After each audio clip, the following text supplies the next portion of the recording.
我为了让媚男的食堂阿姨多给我打2块肉，就故意给男生造黄谣。上大学后，为了拿贫困补助金，我又举报竞争对手看演唱会，对手被我挤掉后崩溃大吼：江毅，没了这钱你会饿死吗？我郑重的点头，会。好看的高质量小说千万，但人生胜利组这里占一半。全文一更到底，别忘了按赞、留言、分享、订阅，开启小铃铛。精彩故事现在开始。从小我妈就讽刺我是饿死鬼投胎，在肚子里我就和弟弟抢营养，出生后抢奶粉。读初中时，她为了让弟弟比我高，晚饭只给我半个馒头。我经常饿得两眼发昏，看老师的麻子脸像芝麻球，油酥酥，香糯糯；窗外太阳像酥油饼，外表焦脆，内馅冒油。同桌也泛着牛奶纯欲的浓香。下了课我就猛灌水，撑到要炸还是饿。中午吃饭我总是第一个到食堂，靠抢饭速度为班级拿下50米、400米长跑冠军。老师奖我50块，却被弟弟告状，回家被妈妈收走。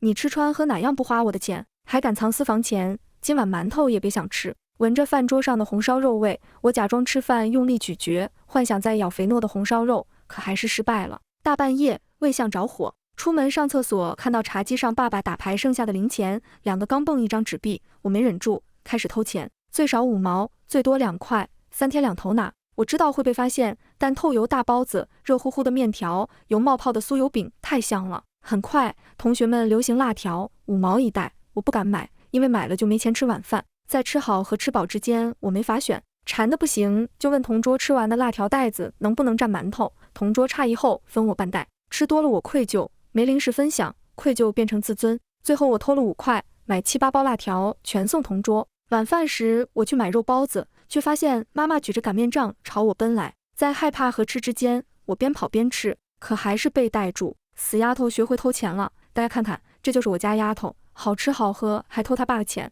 擀面杖打在我后背和肚子上，3岁看到老，这女娃没救了。打得好，不打不成器。我无视疼痛和嘲讽，把最后一口包子皮塞进嘴里，感受饱腹的幸福。饱腹感压过疼痛，被妈妈拖回家时，我流下吃饱的泪水。得亏把钱吃完了，不然白挨打。到了高中，我妈2手一摊说，没钱都被你偷光了，拿啥上学？我早给你找好厂了，包1日3餐，你还没成年，工资先打到我卡上。我乖巧应下。晚上趁他们睡觉，我悄悄收拾行李，从地砖下撬走我爸3000私房钱，又从厕所马桶盖后面拿走我妈打牌赢的2000，连夜跑到高中校门口排队报名。本以为高中能吃饱，没想到食堂阿姨是个巴金森，每次打饭都手抖。1勺红烧肉到我盘里就剩4块，3块猪皮，1块生姜，饭量也只有男生一半。第 N 次给我少打饭后，我忍不住问，为啥前面男生饭能盖满，我的就拳头大？阿姨3下8块捶到地上，说你个黄毛丫头能吃多少？吃不了又浪费，不够你再找我加呀。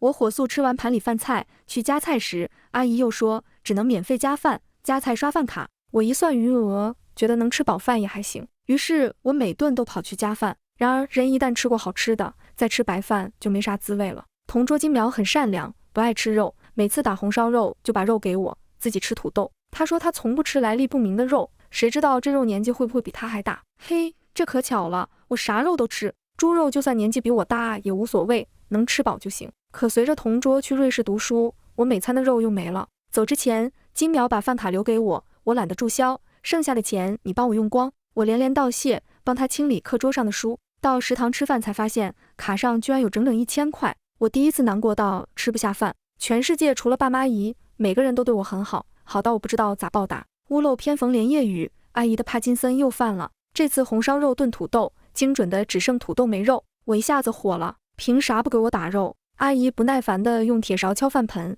女生不吃肉，扔了浪费，不如留给男生吃。快点，下一位。我就不明白，女生咋就不爱吃肉呢？我硬是在队伍前站着，阿姨实在不耐烦，给我盛了1小勺肉汤和3块肉。行，给你，饿死鬼投胎，没个女孩样，800年没吃过肉吗？我坐在餐桌上，一口咬下去全是生姜，顿时怒从心头起，恶向胆边生。第2天吃饭，我故意端着餐盘坐在男生堆里，你碗里咋这么多肉？是不是追求窗口打饭的陈阿姨才得了宠幸？陈阿姨自诩睡过无数小鲜肉，你们谁是其中一员？看着男生们脸色越来越差，我赶紧端着餐盘跑了，怕他们一生气揍我。谣言越传越厉害，男生们心眼也多，事情发展到谁碗里有肉就被认为追求过食堂阿姨。青春期的男生最要面子，时间一长，谁都不肯去陈阿姨窗口打饭。最后有家长听说这事，闹到学校，学校直接把陈阿姨开除了。听到陈阿姨被开除的消息，我心里闪过一丝愧疚，但看着碗里越来越多的肉，我的愧疚很快就没了踪影。本以为能过上吃饱饭努力学习的日子，某天上课，班主任忽然打断数学老师讲课，把我带去办公室。在办公室，我看到了最不想看见的两个人。死丫头，敢偷老娘的钱，活腻了吧？偷钱的事可以不追究，你赶紧进厂打工，供药组上学。都怪你学习成绩太好，把你弟的好成绩磕走了。吃饱的喜悦一下子没了，我连连后退，倔强地说：“我不去，我要读书。”班主任帮忙打圆场，两位家长冷静点，成绩哪能克掉呢？至于偷钱，是不是有啥误会？在外人面前，我妈最爱面子，她一把鼻涕一把泪地说：“老师，您被他这乖巧样骗了。他10岁就开始偷，5毛1块5块，家里有多少偷多少。长大更不得了，偷他爸3000和我的2000。小小年纪拿这么多钱，肯定在外面跟小混混鬼混呢。您说说，就这德行，读书有啥用？长大还不祸害社会？他是我身上掉下来的肉，我能不心疼吗？可实在管不住啊。”说着，还擦了擦根本不存在的泪水。我咬着唇，死死憋住眼泪。班主任也震惊了，弯下腰，和蔼地问：“江同学，你别怕，我相信你不是坏孩子，能问问你拿钱干啥吗？”被压下去的泪水瞬间决堤，我不想哭，真不想，哭没用，越哭爸妈越得意。可不知为啥，班主任说相信我，我就不由自主落泪了。我用袖子擦干眼泪，大声说：“我饿，偷钱买馒头、透油大肉包、清汤面、油酥饼、大油条，半个馒头根本吃不饱，我真的好饿啊！偷他们私房钱是为了交学费，高中不是义务教育，爸妈不让我读。”办公室一下子安静了，爸爸急了，一巴掌扇过来：“胡说啥？全家谁亏待过你？你吃的穿的哪样不花老子的钱？”班主任赶紧拦住，妈妈也拉着我的手往外走，跟我回去，读书读到狗肚子里去了，净撒谎。我吓得一屁股坐地上，死死抱住办公室大门。一片混乱中，班主任拿出训学生的音量：“安静，都给我住手！”我妈扯我的手一顿，语气带着嘲讽：“老师您还是好好教书，别多管闲事。”班主任把我从妈妈手里拽回来：“他拿了你们多少钱？”妈妈瞪大眼睛：“5000，怎么？难不成你想替他还？加个微信，转给你，让孩子继续读书。”妈妈连忙打开手机，先说好，我可不负责学费生活费。爸妈走后，我从地上爬起来，掏出剩下的3000，哭着往班主任手里塞：“对不起，老师，我会还的。”班主任不要，我继续塞：“您就收着吧，我听人说老师和护士最穷。”班主任哭笑不得：“你也别戳我心窝子，虽然工资少，可还有奖金呢。”我突然想起同学间的传闻，是不是考到年级第1您就有奖励？班主任犹豫一下，点头：“对，月考成绩前10，班主任奖励500块。”我立刻找到还钱办法，我一定连续考10次前10，把钱还您。从那以后，我每天学习都动力满满。这哪是学习啊，这是还债。我现在成绩是班级第2，年级第53，离年级前10差得远呢。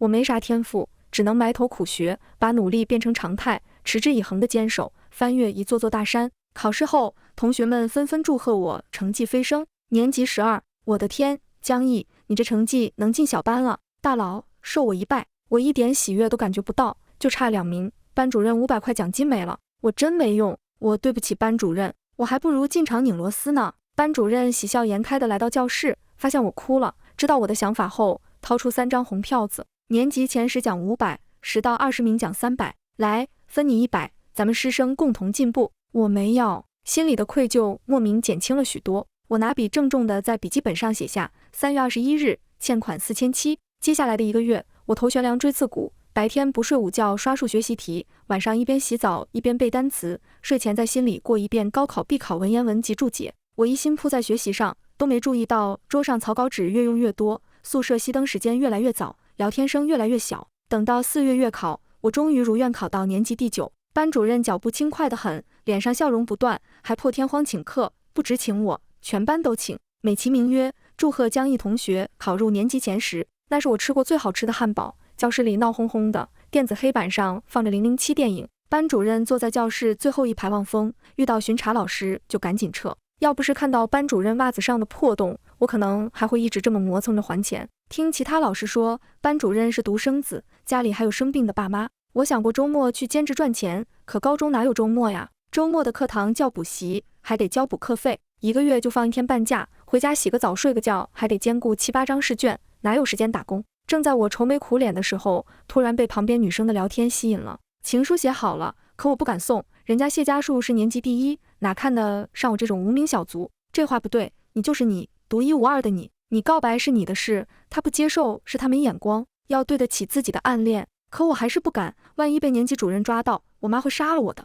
我眼神一亮，连忙扔下笔，我送。年级第一谢家树，小班那个，我帮你送。可爱蘑菇头女生推了推硕大的眼睛框，真的吗？真的，只要50跑腿费，成交。下课收数学作业，我拿着情书，抱着一堆数学作业去数学老师办公室。谢家树所在的小班就在旁边，数学老师同时带小班和我们9班。放下作业后，我主动说：“赵老师，这是小班的作业吗？我帮您送他们班吧，顺便看看学霸的作业。”数学老师爽快答应，多学学谢家树的解题思路。我从作业堆里翻出谢家树的练习册，干净，实在太干净了。我平时为省草稿纸，直接在习题旁列步骤，可谢家树的练习册让我觉得口算都能算对。不管了，把情书加进去。我来到小班，谢家树领你们班的数学作业。小班学习氛围那叫一个恐怖，下课跟上课一样安静。我的声音太突兀，所有人都朝我看过来。第3排的清俊男生上前，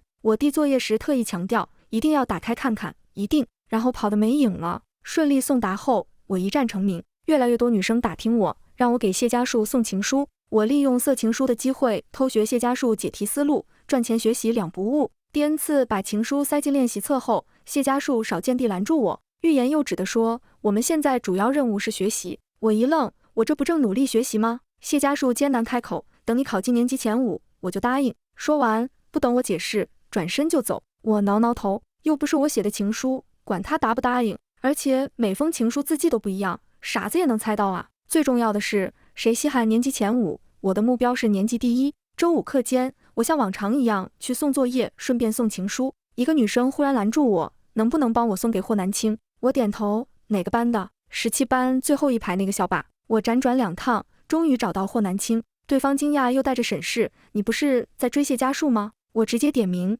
别人的，我转交。谢家树收到的情书也是我帮其他女生送的。啪嗒一声，水杯掉地上了。我回头看，谢家树正在饮水区接热水呢。在众人注视下，他淡定捡起保温杯离开。经过我时，那冷风直往脸上刮。我不在意，继续跑腿。可这一次，谢家树不仅不收，还拿出原来所有的情书，退回去。我不要。看着完好无损的情书，我惊讶道：“你没看？”谢家树板着一张冷脸，有啥好看的？退回去也行。51封跑腿费，不然你自己送回去。谢家树掏出手机加我微信，直接转账2000，钱到位，啥都好说。我一封一封往回送，被退回情书的女生不肯罢休，一个劲儿追问为什么？他不是已经接受了吗？我哪知道为啥，随便扯个理由。你英语部分的告白写得太烂，语法好几处错误。学霸喜欢英语好的女生像打了鸡血，天杀的英语耽误我爱情，我一定要把语法学烂。接下来我针对不同女生不同学科的弱点一一分析，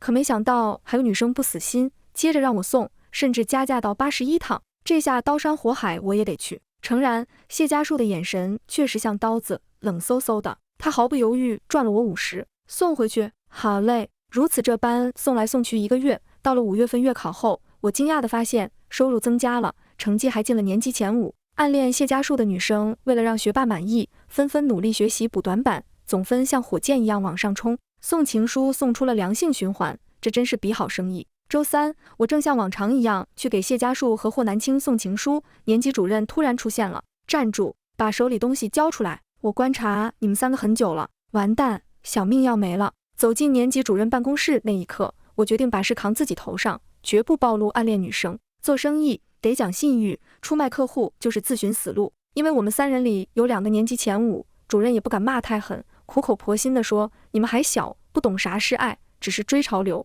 我假装后悔，认真点头：“对，您说的太对了，我一定好好反思。”主任接着说：“世俗不会允许你们俩在一起的。”我一愣，世俗连早恋都不允许吗？但还是点头，态度良好。我错了，主任，我反省，我写检讨。主任痛心疾首：“谢家树，听到没？你爸妈也不会允许你和霍南青在一起。”我啥？谢家树和霍南青啊？年级主任头痛道：“我观察你们很久了，谢家树，你不愧是年级第1，知道找江毅做掩护，让江毅假装给你送情书，再让江毅转交给霍南青。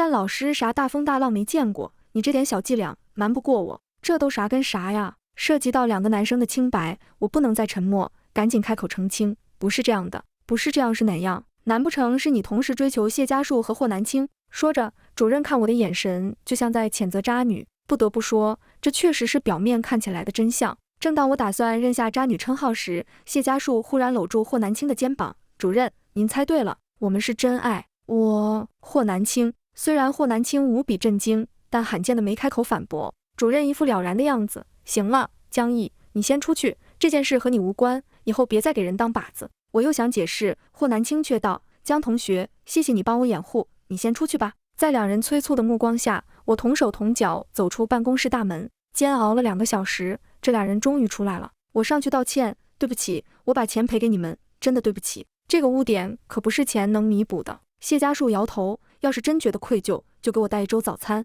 行，那你呢？霍南青。霍南青满不在乎，正好有理由拒绝爸妈催婚，还是谢家树这么好的靶子，说不定看在谢家的面子上，我爸妈就闭嘴了。刚成年就催婚，不愧是江城首富，发财早，结婚也早。回头班主任得知此事，又把我喊去办公室。面对班主任，我说出了全部真相，直接把人给气笑了。你还真是个人才。我把赚来的5000连带利息一共6000全塞给他。老师您就收下吧，别再说自己有钱，袜子都打了好几个补丁。班主任声音带着一丝不易觉察的颤音：“你懂什么？这是拼接款，时尚。”最后他还是收下了钱，我心里的大石头也落了地。从此我心无旁骛地冲击年级第1。高2的时候，班主任给我申请了贫困生补助，老师们隔3差5就拉我去教室窗口吃饭，我的肚子再也没饿过，可大脑却如饥似渴地学习各种知识。哪怕暑假去餐馆洗盘子，我也把单词本放在架子上，一边记单词一边洗。就这样，我和谢家树轮流当第1，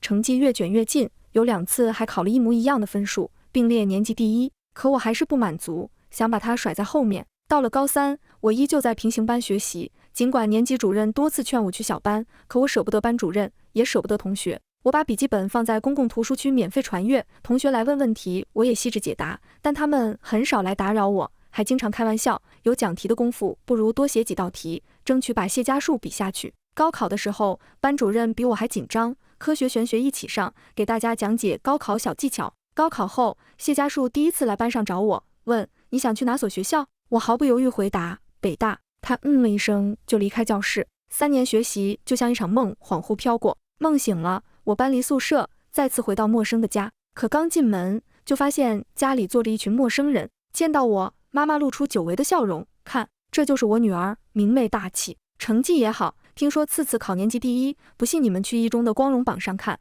当我以为母亲总算意识到我的优势，准备放下往事重归于好时，她下一句话立马把我打入地狱，以后生的儿子肯定聪明。小易，快来坐，这是我们村最早的大学生，比你大8岁，就喜欢你这种成绩好的。媒婆笑嘻嘻起身想拉我，被我躲开。看到这2人，我就恶心想吐。什么意思？我质问父母。爸爸点燃一根烟，读个高中就可以了，再读多浪费，有这钱不如让你弟弟复读。我还想解释，大学有生源地贷款，生活费我自己挣，不花你们的钱。他吐出一口烟，那不还是花国家的钱，又不能给家里挣钱。女孩子最重要的就是生个儿子。妈妈也在旁边帮腔，趁年轻多生几个，恢复快。专家不是说了吗？生孩子的女生会变聪明，多好啊！我忍无可忍怒吼，有本事你自己嫁过去生啊！啪的一声，父亲一耳光甩在我脸上，你什么态度？父母之命，媒妁之言，哪有你自己做主的份？今天你就别想从这个家走出去。说完，我妈抢走我的行李箱往家里藏。寂静的房子里只剩弟弟要组手机的游戏声。First blood, double kill。我心一横，抢走桌上的水果刀，直接架在我弟脖子上。你干什么？住手！都别过来！耀祖更是吓到腿抖。姐，又不是我逼你嫁人，冤有头债有主啊！你个既得利益者，给我闭嘴！我把弟弟从沙发上拽起来，刀口在他脖子上磨出一条血痕，吓得爸妈再也不敢轻举妄动。别激动，他是你亲弟，你怎么能做出这种丧心病狂的事？你们都要把我卖了，还怪我太激动。我的手也不自觉颤抖，把我逼到绝路，干脆一起死。我妈直接滑跪，妈求你了，不嫁了还不行吗？我爸更是冷静下来，有话好好说，什么都好商量。他俩直接把媒婆和男方从家里赶出去。我把弟弟拖出家门，走到粪坑旁边，一脚把人踹了下去，然后拔腿就跑。我妈连忙找棍子想把弟弟拉上来，我爸还想追我，被母亲喊了回去。追什么追？快来救儿子啊！哭嚎声离我越来越远，风声在耳边呼啸。我一路从家跑到学校，又从学校跑到班主任家，10公里不带停歇。等班主任开门的时候，我直接腿软跪了下去。使不得，使不得呀！班主任和师母都吓了一跳，两人架着我，把我扶进去。听完我的遭遇，班主任气到想上门打人，师母更是眼泪婆娑，怎么会有这么恶心的爹妈？最后我在老师家住了下来，师母天天变着花样给我做好吃的补身体。高考成绩还没出来，清北招生办就先来抢人，他们轮番上阵，还告诉我谢家树选择了北大。关键时刻，我被清华的2万块钱吸引走了。谢家树听说这事儿，气得上门骂我。我就知道钱比我重要。我反问，你知道还生什么气？谢家树窝囊气。成绩出来后，我710分，谢家树708分，我以2分优势碾压谢家树，成功让班主任笑了一个暑假。去拿通知书时，各科老师都来找我聊天。谈笑间提到月考成绩，谢家树的班主任感慨道：“谁能想到你从年级53一下子窜到年级12，后来更是永争第一。”我谦虚摇头，谢家树一直都是第一，您奖金也不差呀。周老师一愣，什么奖金？我心里打鼓，不是说考到年级前10奖励500，年级10到20奖励300。周老师笑着摆手，那都是你们学生谣传，1分钱没有。不过你高考考得好，估计老宋能分不少奖金。一直到回家，我脑子都是懵的，眼眶酸胀，心却被爱填满。我把暑假作家交挣的钱都留给老宋，可他却不肯收。不仅如此，他还要赞助我大学学费。我果断摇头，可以生源地贷款。老宋比我懂得多，贷款需要父母签字，你爸妈肯给你签字吗？我一愣，竟不知道还有这隐藏条件。他似乎看出我的愧疚，笑哈哈道：“你信不信？要是其他老师知道5000块能出一个高考状元，他们绝对会抢着给钱。能教出你这样的学生，才是我一生的荣誉，这可不是金钱能比的。”我拿着老宋的赞助来到首都，高考状元的光环在各类天赋异禀的学生面前根本不值一提。我依旧勤恳学习，加各类兼职群，除了学习就是赚钱，还积极申请贫困生补助。然而，我忽然在朋友圈刷到陈子明发的演唱会图片，配文“人生大圆满”。如果没记错，他也申请了贫困生补助。难道大城市的贫困生和我不是一种贫困？我没多想，最后却输掉了名额。公示期，我选择举报。事情闹得很大，学院最后取消了陈子明的名额，顺延给了我。做兼职回家的路上，他冲上来把我推倒在地。江毅，你就这么缺钱？没了贫困补助，你会饿死吗？我郑重回答，会。对方一拳打在棉花上，路过的同学把我扶起来。陈子明干脆装可怜，难道贫困生就不能看演唱会吗？你凭什么举报我？我省吃俭用，每顿稀饭馒头，好不容易攒钱买票，我有什么错？你知不知道我接下来1学期都吃不上饭了？我平静回答，不能，贫困生就不该看演唱会。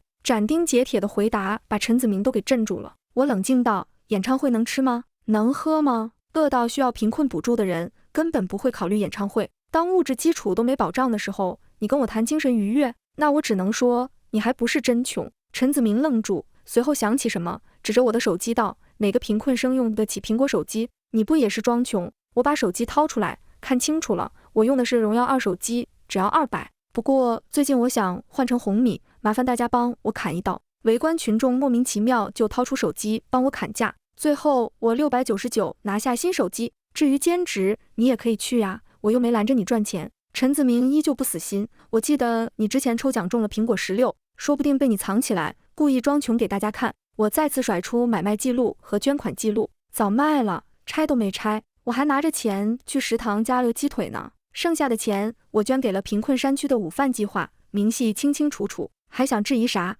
一起问。陈子明灰溜溜离开，不过我一刀姐的名声也流传出来，因为我穷到只用拼多多或者1688批发，经常上来就让人帮忙砍一刀。其实我兼职的钱足以覆盖日常开销，但是宋老师说新生里来了个特别聪明但家里穷的女孩，我每个月定期打800块给她，也算是毕业学姐的一点心意。曾经淋过雨，如今也想撑把伞。毕业后我没选择考研，而是和几个学姐学长一起创业，每天写代码累得昏天黑地，从无到有创建了100亿集团，终于实现财富自由。正准备收拾东西去支教的时候，谢家树向我求婚。我俩在同一个城市读大学，他每周都请我吃饭，就怕我饿死。在我的影响下，他这个十指不沾阳春水的少爷也跑去炸鸡店兼职，赚的钱全捐出去。他说他在积攒功德，等攒够了让我答应他一个要求，没想到是求婚。结婚后，我翻出以前没扔掉的情书，他好笑道：“还留着呢，我以为是你给我写的，